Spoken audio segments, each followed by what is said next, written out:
Merci, bonjour à tous. Vous êtes sur Forum, les jeunes du message, également sur Média Univers et une vidéo qui sera encore transmise par Branham Info. Et tout. Je crois que par la grâce de Dieu, nous allons enterrer notre sœur avec tous les honneurs qui lui sont dus.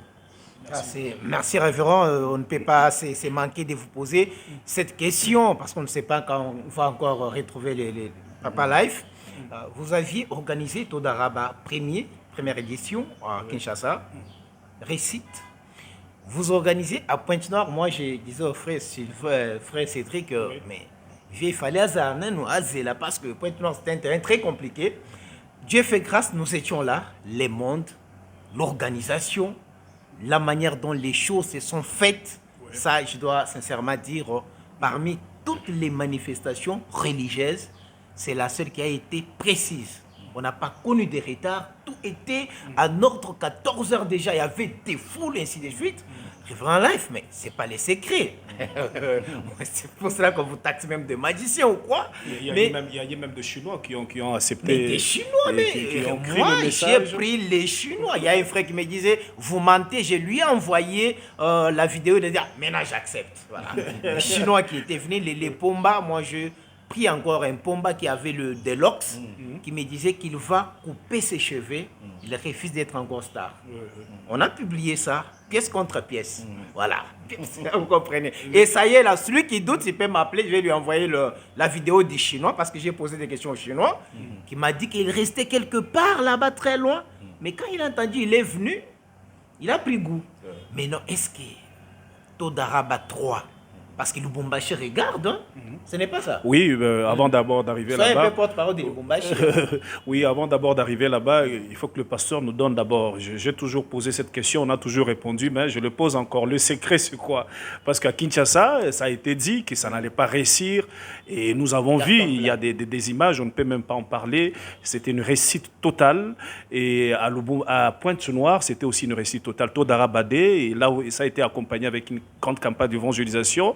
Plusieurs âmes ont été gagnées à Christ. Le secret, c'est quoi, Pasteur Life? Bon, le secret, c'est de compter vraiment sur le Seigneur tout d'abord, et puis d'être très sincère. Les motifs et les objectifs, que ce soit des motifs purs, que ce ne soit pas des motifs égoïstes, parce qu'on écoutait, hein, que celui-là, si on ne prie pas pour lui, si moi je ne parle pas de lui, il n'y aura personne qui va aller là-bas. Il y a eu des challenges comme ça, il ne va pas réussir, il ne va pas cela. Bon, je crois qu'un de vos frères a chanté « Quand Dieu a béni, il a béni. Quand Dieu a oint, il a oint. Quand il a honoré, il a fait. Et surtout quand il établit, c'est fini. Et Tumbango Yanini. » Voilà. Donc quand Dieu a béni, il a béni. C'est ce qui fait que ceux peut-être qui pouvaient prier pour moi à Kinshasa, qui me donnent le pouvoir d'être ce que je suis, ils n'ont pas été avec moi à Pointe-Noire, mais ça a été une réussite. C'est pour dire que c'est le Seigneur Jésus-Christ. Moi, je crois que ce n'est pas une affaire des hommes, hein, pour qu'un homme en tire la gloire. Et surtout, nous ne sommes pas, nous, dans ce message-là, nous travaillons tous pour que, soit à la fin, Jésus-Christ soit glorifié. Nous ne voulons pas que ce soit des hommes qui en tirent la gloire.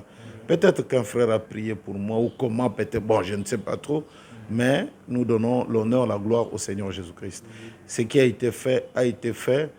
Et comme vous l'aviez dit, c'était vraiment les jeunes gens qui ont pris les choses en main. Ils ont dit, nous allons faire cette fois-ci que les choses, corriger les choses. Ils disaient comme ça, nous allons corriger les petites erreurs techniques de Kinshasa. Et ils l'ont fait. 14 heures pile, ça a commencé. Et on devait terminer à 21h, 19h, 19h. Déjà, tout était terminé. On baptisait sur place. Donc, on a amené même des gens qu'on baptisait à venir à l'église après. Et au-delà de cela, il y a même des gens qu'on a baptisés qui sont allés dans d'autres églises de la ville. Oui, j'ai appris, il y a un pasteur qui est venu, il dit, moi j'ai reçu des gens qui ont été dans la campagne. Et c'était pour nous... Très bon esprit. C'était pour nous... Bon, j'aime tellement ce message ici que je ne vais pas le garder pour moi-même, il faut le partager, surtout avec des villes comme Pointe-Noire. Là, c'était le 2, Todaraba 2. Il y a eu des frères qui m'ont vu à Lubumbashi pour Todaraba 3. Oui, pasteur, on va arriver là-bas. Et pas seulement, on doit aussi souligner, il y a aussi quelque chose qui s'est passé dans Todaraba 2, cette grande campagne d'évangélisation. Il y a des photos, on a publié deux dames qui ont jeté le béquille. Alors, on a vu, vous avez pris même le béquille là en main, et surtout, vous ne saviez pas, parce que, bon, Dieu merci, parce que c'était même une sœur d'une autre église. Voilà, il n'était pas de Rouge-Gorge Tabernacle. C'était une sœur d'une autre église, et je vous ajoute qu'elle ne parlait pas aussi. Ah bon? Elle a été paralysée et de la bouche, elle ne parlait presque pas. Mais ce qui s'est fait ce soir-là, elle a parlé, elle a jeté les béquilles, elle a marché. Donc juste par les témoignages qu'on donnait de ce que Dieu était en train de faire, comment il a ressuscité le frère là qui était mort, comment il a fait, comment il donne des visas aux gens, comment. Vous savez, après vous ici, il y a des païens qui viennent à l'église pour demander des visas. Vraiment. Ils viennent là, on m'a dit que c'est ici qu'on partage des visas. Montrez-moi un peu celui, on paye combien et tout ça. Bon, ils prennent ça un peu comme si c'était charnel et tout. Non, mais c'est un capteur. C'est un phénomène qui est arrivé à l'église La Rouge-Gorge. Ouais. On me dit même que tu risques de perdre tous les brebis. J'ai dit, bon, si cela partait, Dieu va remplacer. Donc il y a des visas des États-Unis, de la France. C'est un phénomène incontrôlable. Et même nous ne comprenons pas. Quelqu'un lui a donné les visas, on lui a refusé. Après la campagne, il repart. Et voilà qu'il prend les visas. On le rappelle. Mais ça, on peut rire, référent, mais moi, par rapport à l'expérience que j'ai vécue, il y a une dame, je vais d'abord m'effacer, il y a une dame qui, elle a vu les vidéos de la campagne, les déclarations que vous aviez faites, vous parlez d'une sœur qui avait l'enfant mort, ainsi de suite, et cela active la sœur Yvette, qui est son fils mort, et elle dit, mais dans des vidéos, parce qu'elle avait dans des vidéos, l'enfant était mort. Mais dans le ventre, il est ressuscité. Mais les miens est étalé sur les lits. Heureusement, on a retrouvé une petite vidéo, parce qu'on croyait qu'on n'avait pas une vidéo, qui a été filmée par une infirmière, qui nous a donné des 9 secondes où l'enfant était déjà étalé. Et vous priez pendant moins d'une minute. 14 minutes après, on pose le téléphone sur l'enfant est ressuscité.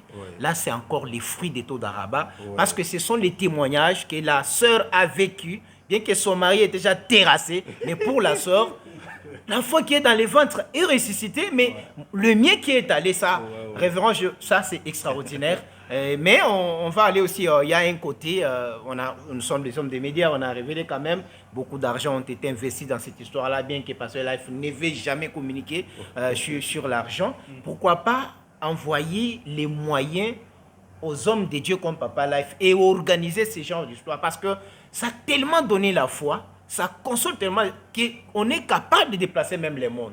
Et ça, les gens doivent s'investir dans les hommes comme vous. Et nous croyons que ça sera fait. C'est là où un grand merci à tous les jeunes gens. Vous aviez vu, hein, j'ai beaucoup de jeunes en Rouge-Gorge là-bas. Des jeunes très dévoués qui ont donné de l'argent. Et ils ont fait, c'était vraiment énormément, beaucoup d'argent. Et ils l'ont fait pour gagner ne fût-ce qu'une seule âme, pour gagner ne fût-ce que... Même quand je venais là, l'argent avec lequel j'ai payé, c'est un jeune qui est venu dire, je n'avais pas payé pour Todaraba, donc je viens payer Todaraba aujourd'hui. Payer l'hôtel, voyager avec.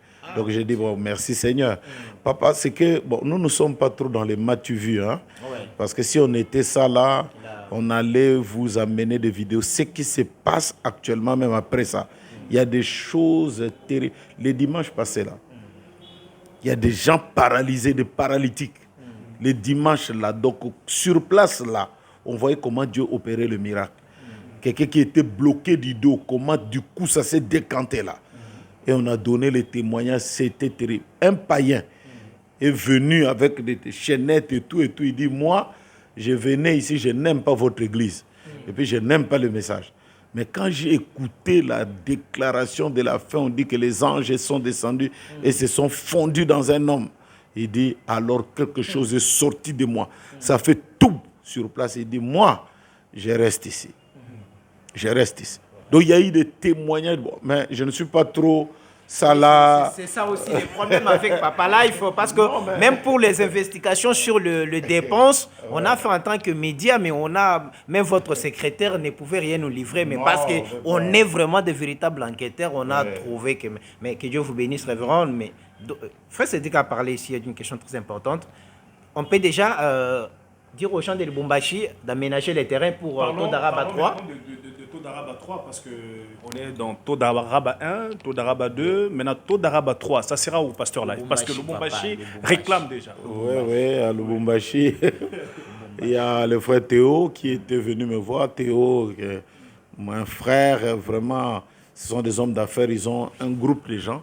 Ils ont dit, nous aussi, nous allons organiser la chose et tout. Et je leur avais donné mon accord de principe. Mais seulement, c'est pour l'année prochaine. Mais Todaraba 3, c'est pour ce mois ici, mais ce sera aux États-Unis. Ça sera aux États-Unis. Oui. Todaraba 3. Donc là, je suis en train de voyager. Je vais à, Dieu merci pour moi, dans le Kentucky. Voilà, donc là, c'est là où il y aura Todaraba 3. À Kentucky? À Kentucky, Wow, la région même de Frère Branham, l'homme de Kentucky. Ouais. Donc je vais dans le Kentucky. Et nous allons tenir notre Todaraba 3 donc, avec le pasteur Kayembe, lui, donc, que j'appelle affectueusement Tchefo, c'est mon petit frère propre. Et ils avaient fait la dédicace, on devait faire Todaraba 3 là-bas, mais je crois que le temps de Dieu est arrivé parce que j'ai déjà les visas et tout. Il m'a même là, il m'a laissé même le billet. Donc je crois que je vais prendre ça le soir là. Il a envoyé les chauffeurs, il dit pour que tu ne puisses pas dire que je n'ai pas eu les billets. Donc il m'a laissé les billets dans l'enveloppe et nous partons pour aller faire le Todaraba 3. Moi je suis. Ça c'est le 29 octobre ici. Le 29 octobre. Le soir, c'est un samedi. Et je crois que tous les frères aux États-Unis, voilà le scoop. Donc, vous êtes invités déjà à prendre, c'est gratuit, venez. Donc, nous allons chanter, nous allons glorifier le Seigneur. Ça sera Todaraba 3. Donc, vraiment, vous êtes invités, les enfants, les papas et les tout, venez, nous allons glorifier le Seigneur ensemble. Voilà un peu. Oui. Alors, États-Unis, Todaraba 3 à Kentucky. Là, c'est vraiment quelque chose de glorieux, comme cela béni ici à Kinshasa, cela béni les enfants de Dieu. À Pointe-Noire, cela béni les enfants de Dieu. Je crois que cette fois-ci, c'est pour vous, États-Unis. Vous êtes à Jeffersonville, vous êtes à Washington, D.C. C'est le temps pour vous de vous préparer. Pasteur Life est en train de venir là-bas. Todaraba, ça veut dire quoi? Bon, c'était tout d'abord une inspiration qui m'était venue après que on m'avait amené au tribunal par un frère qui était avec moi, un associé, et il m'a amené au tribunal disant que je lui ai envoyé des gens pour les tuer. Alors le procureur l'a écouté, il dit, il t'a envoyé les gens en question, c'était comment? Oh non, c'était spirituellement. Il dit, oh, mais toi tu viens accuser les gens spirituellement dans le monde, ils étaient comment? Oh non, il m'a lié les mains, et il a pris aussi Jésus, il lui a lié les mains, et nous tous, on nous a jetés dans le feu. Donc moi, j'ai lié et Jésus et lui. Donc, imaginez, frère, quel scandale. Les procureurs, voilà. Même Joe Biden ne peut pas lier Jésus. Donc, c'est comme ça que le procureur dit, ah, mais alors toi, tu es bizarre, il faut laisser ces choses-là. Alors, dans tout ça là, je suis allé, j'ai commencé à dire, Seigneur, merci. Merci beaucoup, parce que tu as toujours été mon avocat. Je t'ai dit, ce jour-là, j'étais dehors quand on m'accusait. Je ne faisais que pleurer pour des frères qui étaient là. Et je vois quelqu'un qui s'approche de moi. Il dit, pasteur Ifoko, essuie-tes larmes. Tu ne me payeras rien. Moi, je vais être ton avocat. Et j'ai vu un deuxième, il dit, collègue, il ne faut pas être seul. Moi aussi, je vais assister le pasteur Ifoko. Et puis un troisième. 3 avocats qui m'ont entouré. Il dit, toi, tu ne parles pas. Et puis nous allons te dire, nous sommes tes frères dans le message. Nous allons expliquer au procureur que ce qui se fait là, c'est en dehors du message de William Branham. Laissez-nous parler. Frère, je suis allé, je n'ai pas parlé. Ce sont ces frères-là qui parlaient, qui ont lié l'autre frère par les Écritures. Comment toi, un frère, tu peux amener ton frère ici? Comment? Et puis tu racontes des histoires qui sont spirituelles et tout, on ne comprend rien. Et quand je suis revenu, j'ai dit, bah, mais Makinga, atari boso ya kaisala. Kunande na moni bosolo na yo. Diroberobi etenga ina bangate. Yonde avocat nangai. Donc c'était ça. Matondi na yo. Et du coup, je voulais donner à cela une coloration un peu plus internationale. C'est comme ça qu'il y avait un juif qui travaillait avec un frère. J'ai demandé à ce frère-là, j'ai dit, fils d'Abraham, est-ce que tu peux m'aider?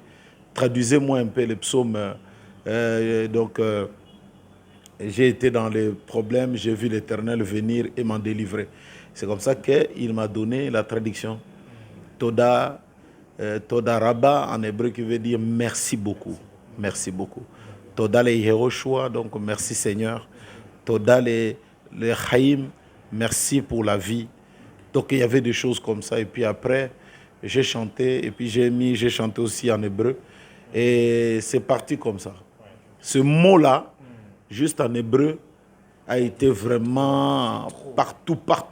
Tu vois des frères Todaraba. Les gens ont changé même leur statut. C'est Todaraba. Todaraba, Toda. Donc quand nous sommes allés en Israël, on a écouté aussi les Juifs qui disaient ça. Shalom, Toda. Shalom, Todaraba, Toda. C'est ça. Donc voilà. Content presque à la fin. Oui, là nous terminons déjà. Pasteur Life, vous êtes en train d'être suivi en direct du forum Les Gens du Message et Branham Info, Média Univers. Alors, qu'est-ce que vous dites à tous les frères et sœurs qui sont en train de vous suivre, attristés par cette triste nouvelle de notre sœur Henriette Fouamba qui sera enterrée ce vendredi? Un mot de la fin. Bon, c'est celui de leur dire que nous ne disons jamais adieu au nôtre. Parce que pour nous, aujourd'hui, la définition de la mort a changé. Oui. Dans l'ancienne alliance, c'était la punition. Parce que tu as mangé, tu mourras. C'était la punition. C'était la conséquence de la désobéissance à la parole de Dieu. Mais aujourd'hui, par le message de l'heure même, la définition de la mort elle-même a changé. Donc ce n'est plus une punition, mais c'est se séparer des bien-aimés pour croiser d'autres bien-aimés. On se sépare de ceux qui sont de ce côté et on va pour se croiser avec d'autres. Donc pour nous, la mort n'est qu'un char qui nous amène de l'autre côté pour croiser les frères. La mort, c'est pourquoi il y en a même de ceux-là, quand ils ont compris cela, ils ont même crié « Oh mort, où est ton aiguillon? Oh tombeau, où est ta victoire ?» Donc nous disons à tous les frères de venir, ils sont vraiment de venir, de montrer. Moi je crois que notre sœur Henriette détenait un don qui dépassait même d'autres artistes pentecôtistes qu'on a rendu les honneurs dans ce pays ici. Et on a vu le monde, mais cette sœur-là mérite que tout d'abord le nôtre, base. On descend un peu les armes pour quelque temps, que nous puissions simplement nous embrasser pour enterrer notre sœur. Oui, pour finir cette émission, révérend, je m'en vais d'abord vous féliciter et puis vous dire que la manière dont Dieu est en train de vous utiliser ces derniers temps, l'onction, la présence du Saint-Esprit, nous voulons que notre Papa Lifoko soit tel qu'il a été toujours, simple, accessible, humble, déversant, cela pour la gloire de Jésus, parce que la plainte Malachie 4 a encore besoin de vous. Et puis, la deuxième chose, vous respectez les médias, vous aimez les hommes des médias, ça c'est très important, parce que c'est rare dans les mondes de messages, les journalistes ne sont pas vraiment considérés, mais on a quand même trouvé que vous êtes parmi ceux qui soutiennent les artistes, les journalistes, qui les respectent, qui leur donnent aussi la place. Merci encore pour ça. Pourquoi je vous aime? Parce que vous aimez le message. Et vous aimez surtout le prophète. Je crois qu'il y a les gens du message qui ont pris ce slogan. Mais ça vient de moi. C'est vous. Ça vient de moi. Ça vient de moi. Donc, c'est moi qui avais l'habitude de dire ça. Mais là, celui qui a fait donc, ouais, il m'avait écouté dire ça. Il dit, ah papa, mais ce slogan-là, j'ai dit, Branham ou rien. Ici, Branham ou rien. Donc, mais ça fait les autres. Ça fait les autres. Donc, ou alors tu nous dis Branham, ou alors tu ne dis rien. Donc, ou tu te tais, ou tu dis ce que le prophète a dit. Parce que, bon, nous sommes ceux des gentils. Nous sommes des gentils et on a eu le privilège d'avoir un prophète et nous ne connaissons pas qu'est-ce qu'on appelle un prophète. Confiez-vous en ces prophètes, vous réussirez. Ils se sont confiés aux prophètes, les autres ont vu Canaan. Donc c'est ça notre vie. Donc vous respectez le prophète, je vous aime. Je vous aime à cause de ça. Et vous aussi, vous m'aimez à cause de ça. Le jour où je laisserai, je ne pense pas que vous allez de temps en temps, Pasteur Life vient, ou le jour où vous aussi, vous allez laisser, vous allez voir que moi aussi, fini. Ah, ça c'est terminé, terminé. Je vais vous zapper comme on zappe. Donc, vous aimez le message, et moi aussi, je vous aime à cause de ça. Parce que nous avons un dénominateur commun, c'est le message de l'heure. S'il n'y avait pas ça, on ne serait pas ce que nous sommes aujourd'hui. Donc, c'est ça mon amour pour vous. Et ce que je t'ai dit ici, Cédric le sait. Je le lui avais dit hors caméra, hors micro. On était en Afrique du Sud. Dans la chambre d'hôtel, je lui ai dit, jeune homme, si tu soutiens le message, moi là, ton papa là, tu peux compter sur moi. Et je ne trahis jamais les promesses que j'ai faites aux gens. Et c'est ce que je vois. Et pourquoi pas vous soutenir pendant que vous aimez le message. Mais sachez-le que tous ceux-là qui aiment le message, dans sa sincérité, ne seront pas aimés aussi par tout le monde.